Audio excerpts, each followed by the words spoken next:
klaster ketiga, prinsip-prinsip konvensi Haana. Kalau bisa, prinsip-prinsip ini menjadi dasar dalam pertimbangan saat penyusunan, pelaksanaan, dan evaluasi kebijakan dan program di tempat kita masing-masing. Pertama, non-diskriminasi. Kenapa seluruh kepala negara itu bersepakat pada pasal 2 itu, mereka langsung ke pasal tentang diskriminasi? Ada yang bisa menjawab kenapa seluruh kepala negara menyusun kebijakan ini setelah definisi, lalu mereka menyepakati pasal 2 tentang non-diskriminasi? Siapa yang mengikuti Sirah Nabawiyah? Ada cerita di Sirah Nabawiyah? Di Quran itu secara detail ada. Allah memintakan semua malaikat untuk bersujud kepada Nabi Adam. Ada satu orang tidak bersujud. Allah bertanya, kenapa tidak bersujud? Apa yang keluar dari mulut orang itu?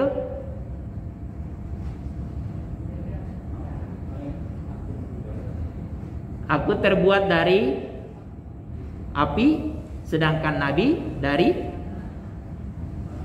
Apa salah itu? Hanya redaksi itu, Allah memutuskan orang itu harus keluar dari surganya Allah, karena dia tidak pantas tinggal di surganya Allah. Ini non-diskriminasi. Hukumannya berat sekali. Hanya berkata pingin beda gitu. Beda. Nah, saya kan dari api, dia dari tanah. Kalau dialog, kita pakai dialog sederhana, pakai di drama, hanya berkata itu. Kita lihat surah Abasa. Surah keberapa surat Abasa?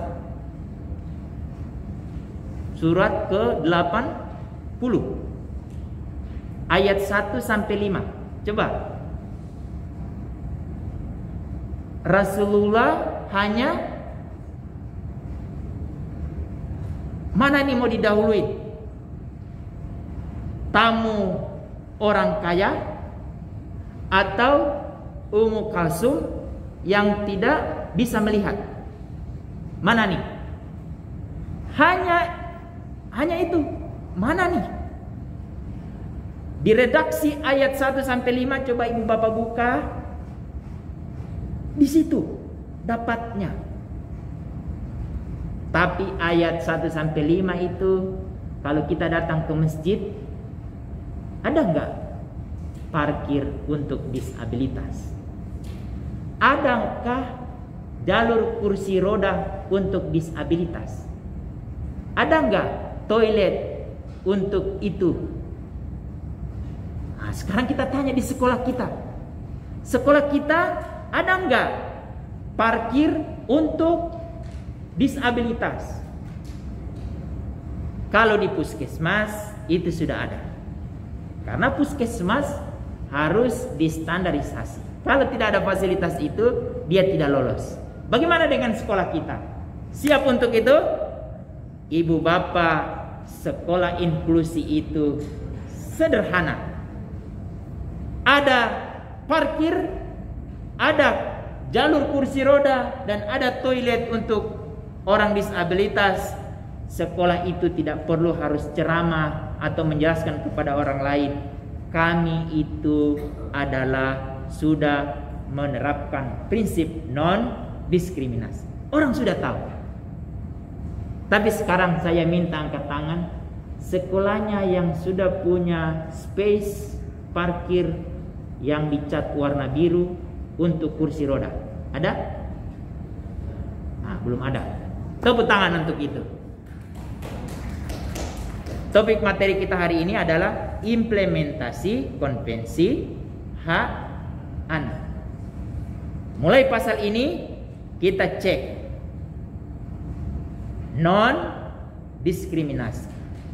Jadi ibu bapak seluruh kepala negara itu terinspirasi dari tentang kejadian manusia, lalu kemudian pada akhir Sirah Nabawiyah menceritakan tentang bagaimana Rasulullah pada saat menerima 2 tamu. Mana yang didahului? Kalau kita lihat di redaksi dan di tafsir Kemenak adalah ada di situ penekanannya bahwa Ummu Kalsum beliau yang harus segera dilayani karena dia sungguh-sungguh mau mencari ilmu, mencari pengetahuan dari Rasulullah. Itu poinnya. Jadi prinsip non-diskriminasi. Kita belum berbicara suku, belum berbicara agama. Kalau di agama, apa yang dilakukan oleh Rasulullah? Pada saat Rasulullah berdiri, sahabat menegur Rasulullah, jenazah yang sedang diusung itu tidak seagama dengan kita. Apa kata Rasulullah? Memang kita berbeda, tetapi yang sedang ada lewat itu adalah manusia. Jadi yang dilihat itu adalah manusianya, tetapi bukan embel-embelnya. Ini poin dari prinsip non-diskriminasi. Oh, kita maksa ini, kita enggak. Kalau kita membaca redaksi yang ada itu, ada detail. Kedua, kepentingan terbaik bagi anak. Kepentingan terbaik bagi anak itu pemahamannya adalah yang mengetahui kebutuhan anak hanyalah anak itu sendiri. Dia tidak boleh diwakilkan oleh seorang ahli. Harus anak itu sendiri. Untuk itu ibu bapak, sebelum kita mau membuat sebuah kebijakan di sekolah, sebelum kita menyusun sebuah program, bertanya dulu kepada anak. Bagaimana mekanismenya? Mekanismenya tergantung. Ada anak yang kinestetik, ada anak yang audio, ada anak yang komunikatif. Tinggal kita kumpulkan. Mana ini caranya? Strategi. Ada anak yang tidak mampu bersuara, tapi dia mampu menggambar. Dari hasil suara mereka itu yang kemudian diistilahkan sebagai pendapat, itu yang kemudian dipertimbangkan. Kepentingan terbaik bagi anak. Sederhananya, ibu bapak, apakah program ibu bapak selama ini pernah nggak tanya kepada anak kita di rumah?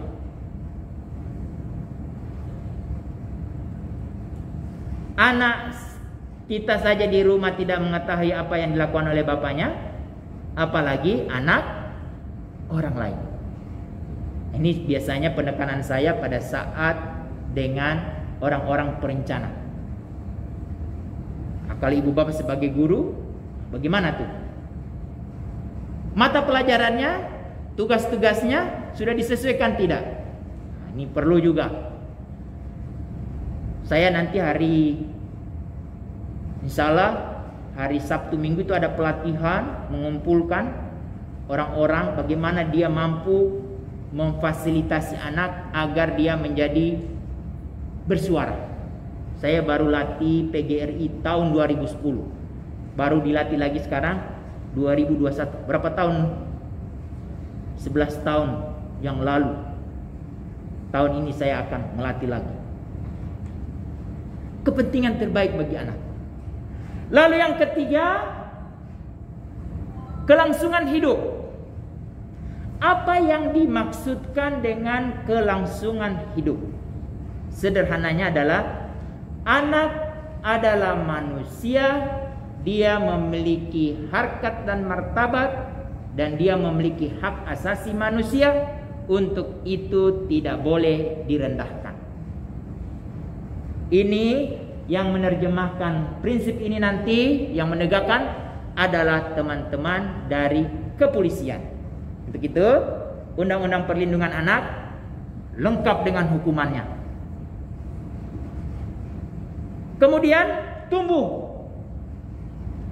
Tumbuh ini kita harus pastikan anak itu mendapatkan makanan yang halal dan toib.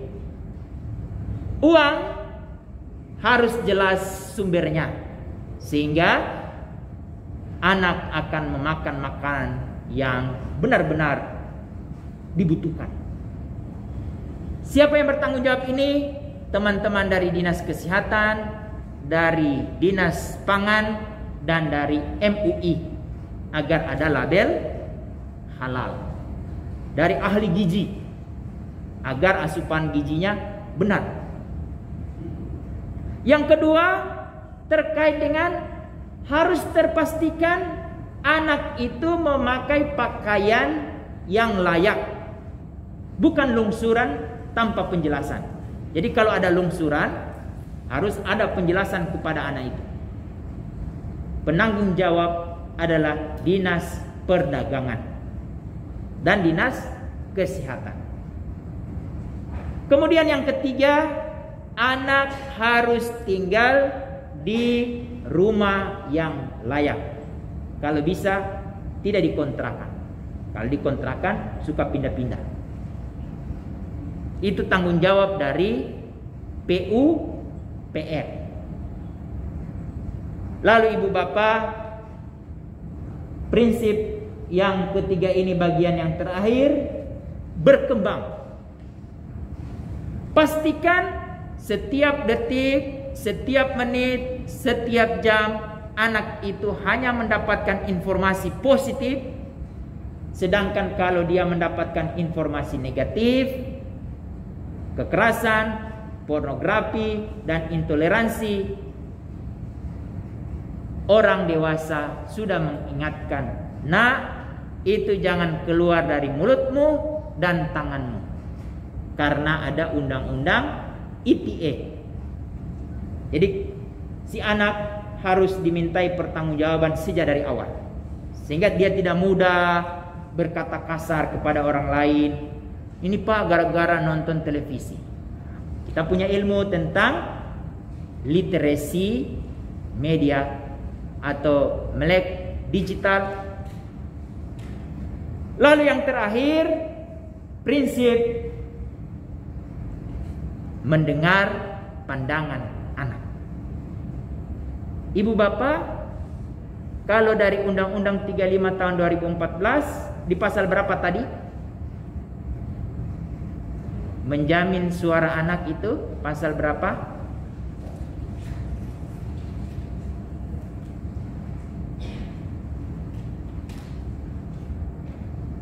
Ada di catatannya. Ada yang bisa jawab? Dapat hadiah pisang di depan.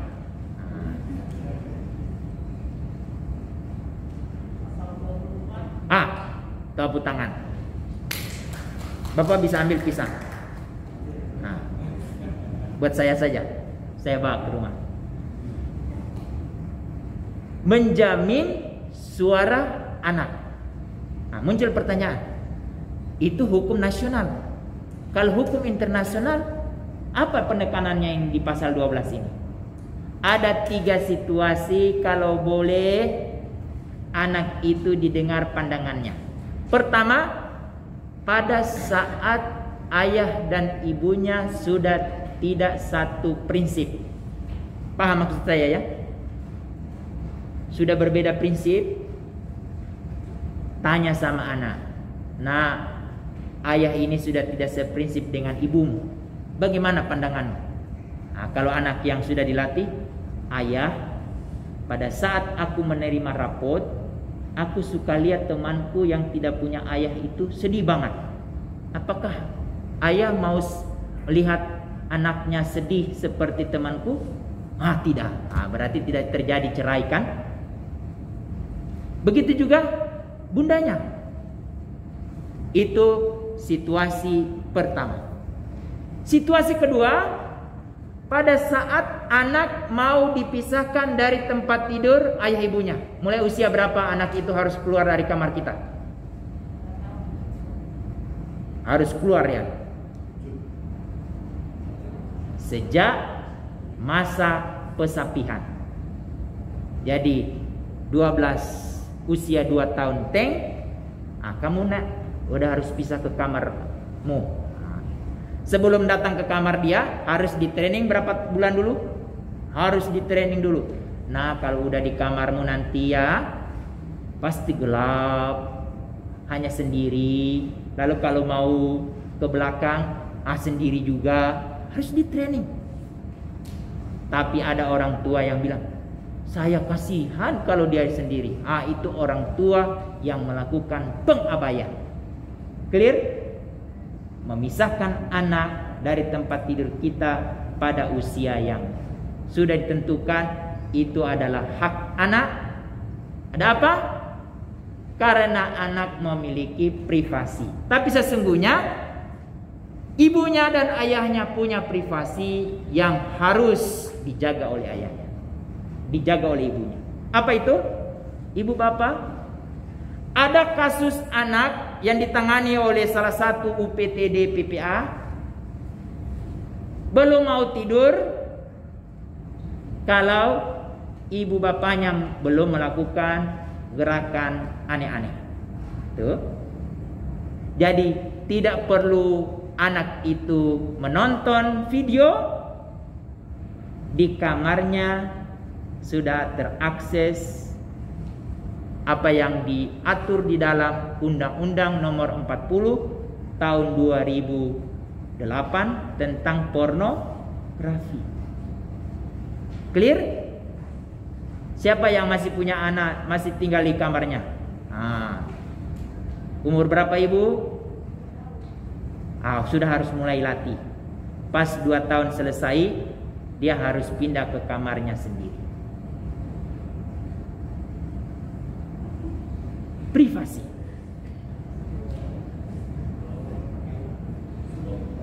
Kasihan. Itu pengabaian. Di satu tempat ibu bapak, anak-anak tidak perlu harus nonton pornografi, di rumahnya sudah ada.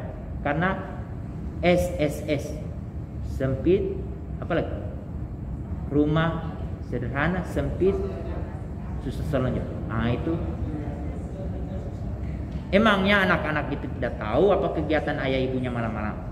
Tepuk tangan yang tidak tahu. Tidak ada yang tepuk tangan kan? Poin penting. Saat kapan kita harus bertanya kepada anak? Saat dia dipisahkan untuk tinggal di kakeknya, pamannya, bibinya, mungkin karena tujuan sekolah. Nah, nenekmu di kampung, di kota seperti ini perangannya. Dia sangat senang kalau punya orang di rumah itu cekatan. Berarti anak kita sudah mulai di training. Dia cekatan, cuci piring sendiri, merawat tempat tidur sendiri, apalagi. Jadi sebelum dimintai pendapat anak itu, si anak harus di training. Karena di kepala bundanya, ayahnya itu punya harapan anak ini harus tinggal di neneknya, atau anak ini harus tinggal di pesantren. Jadi sebelum dia ke pesantren, sebelum dia tinggal sama keluarga yang lain, dia sudah di training. Atau dia kos, di training, siap. Sehingga ibu sebagai orang yang dipercaya oleh Allah sebagai pendidik pertama dan utama, itu semakin yakin bahwa anak yang kita besarkan itu akan semakin mandiri. Ya. Tapi kita harus tanya. Sebelum bertanya, prasyaratnya di training. Kemudian yang ketiga, situasi saat anak menjadi pelaku tindak pidana. Sederhana aja, jangan sampai ke pelaku tindak pidana aja. Yang sederhana. Saat anak membuat motor yang baru dibeli tergores. Belum lunas kan? Saya punya pengalaman itu. Atau ada pot bunga yang belum lunas pecah. Angkat tangan yang dapat menjelaskan kejadian itu yang sesungguhnya. Ada yang marah-marah? Angkat tangan. Kalau motor yang belum lunas terus marah-marah.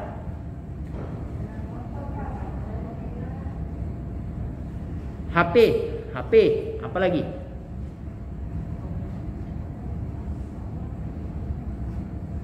Ibu bapak, ada ruang. Nak, tolong jelaskan kepada bunda sesungguhnya apa yang terjadi sehingga benda itu mengalami masalah. Ada seperti itu redaksinya?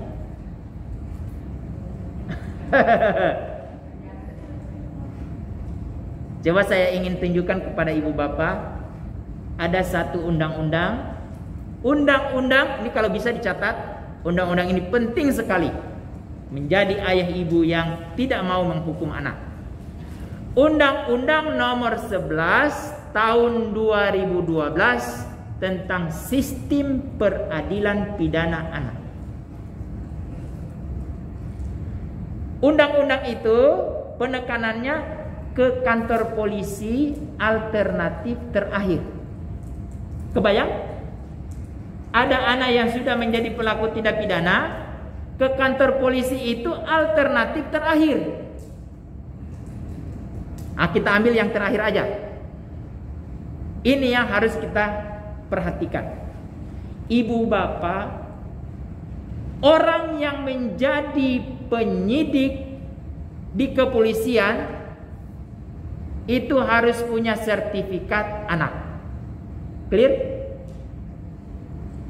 Jadi dia harus bertanya kepada anak itu dengan penuh pengetahuan, penuh keterampilan, dan otomatis punya sikap jangan sampai anak ini terendahkan lagi. Kedua, penuntut berarti jaksa. Jaksa yang akan menuntut anak ini harus punya sertifikat penuntut anak, jaksa anak. Udah 2 sertifikat. Yang ketiga, hakim yang akan menyidangkan anak ini secara tunggal, dia harus punya sertifikat sebagai hakim anak. Lalu sidangnya di mana? Sidangnya di ruang sidang ramah anak. Semua orang yang ada di ruang sidang itu, dia tidak boleh pakai uniform, tidak boleh pakai seragam. Jadi dibuat anak itu nyaman. Kebayang oleh kita? Hakim pada saat memutuskan itu bukan atas nama hakim, tetapi atas nama Tuhan yang Maha Esa. Sekarang muncul pertanyaan saya. Pada saat anak memakai motor baru tergores, ayah punya 3 sertifikat itu. Sebagai polisi ada, sebagai jaksa ada sertifikatnya. Seorang ayah mau menuntut anaknya ini. Sebagai hakim, lalu putus hukumannya atas nama Tuhan yang Maha Esa, kamu harus dijewer. Ada? Tepuk tangan yang melakukan hukuman pada anak itu menyebut Tuhan yang Maha Esa. Angkat tangan di ruangan ini. Hanya hakim saja yang diberi kewenangan oleh Allah menggunakan namanya. Di luar itu hanya 2 tugasnya. Seperti para rasul. Tugas para rasul itu cuma 2. Memberikan kabar gembira dan peringatan. Ini mendengarkan pandangan anak dengan situasi yang terakhir, panjang sekali saya jelaskan. Itu dihukum internasional. Pak, kami di Tangerang itu biasanya suka ikut pengajian. Coba cek. Siapa yang punya handphone yang ada Quran? Buka surat As-Saffat ayat 102. Di surat As-Saffat itu menjelaskan tentang Nabi Ibrahim susahnya dapat anak. Terus akhirnya dapat anak kan? Lalu usia sudah matang. Bermimpilah Rasulullah atau Nabi Ibrahim, "Wahai anakku, semalam ayahanda bermimpi untuk menyembelihmu." Ada koma itu di situ. Redaksinya, pikirkan pendapatmu.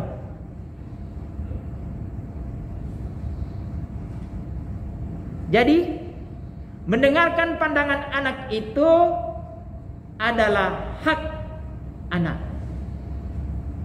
Jadi anak itu harus diminta untuk berpikir, lalu kemudian dia berpendapat. Jadi ibu bapak, apa yang ada sekarang di pasal 24 Undang-Undang Perlindungan Anak yang oleh Kementerian Pemberdayaan Perempuan dibentuk menjadi Forum Anak, itu ada rujukannya sampai di akhir aturan manusia. Jadi bukan ujuk-ujuk mendengarkan pandangan anak itu, apa ini anak tahu, begitu kan? Padahal mendengarkan suara anak itu adalah utama. Sejak kapan? Sejak usia di dalam kandungan. Angkat tangan yang bunda pada saat mengandung anaknya pernah mengalami gerakan aneh-aneh di dalam perut. Lalu cara komunikasi bundanya supaya dia tenang apa? Diusap. Dia sedang menyampaikan, sampaikan kepada ayah jangan suka marah sama bunda, gitu kan? Tepuk tangan untuk itu. Kemudian saat kapan suara anak itu sangat ditunggu-tunggu?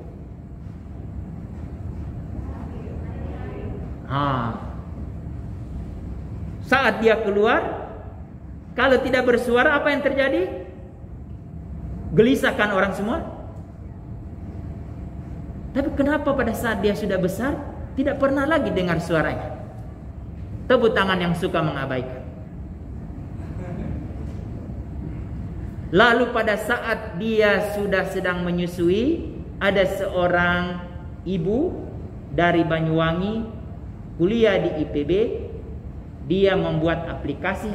Coba ketik itu aplikasi terjemahan bahasa bayi. Ada itu? Ternyata bayi itu pada saat dia haus, tangisannya berbeda pada saat dia gerah. Berbeda juga pada saat dia mengalami basah, popoknya basah. Lalu juga tangisannya itu berbeda pada saat dia digendong oleh orang yang dia tidak percaya. Siapa yang dia tidak percaya? Salah satunya adalah mertua yang tidak suka kepada menantu perempuan. Tetapi pada saat menantunya mau melahirkan di rumah sakit, ibu mertua inilah yang pertama sekali datang ke rumah sakit. Tetapi bayi terlanjur marah kepada neneknya. Pada saat bayi ini dikasih kepada neneknya, nangis karena dia tidak dipercaya. Untuk itu calon-calon ibu mertua harus menerima calon menantunya. Tepuk tangan untuk itu. suara. Mendengarkan. Kita lihat prinsip Trisaktinya Bung Karno. Yang pertama itu apa? Politik. Politik itu adalah suara. Jadi kalau ada orang yang tidak lagi berani berbicara kepada orang lain sesuai dengan kaidah otomatis ya, tidak melanggar etika, berbicara, ada yang melarang, itu berarti orang itu sedang mematikan manusia itu sendiri. Hak bersuara, mendengarkan pandangan. Ibu bapak sudah lengkap penjelasan saya terkait dengan prinsip ini. Dikembalikan kepada ibu bapak untuk melaksanakan. Siap untuk itu?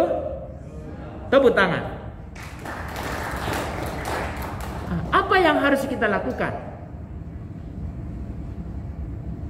Ketentuan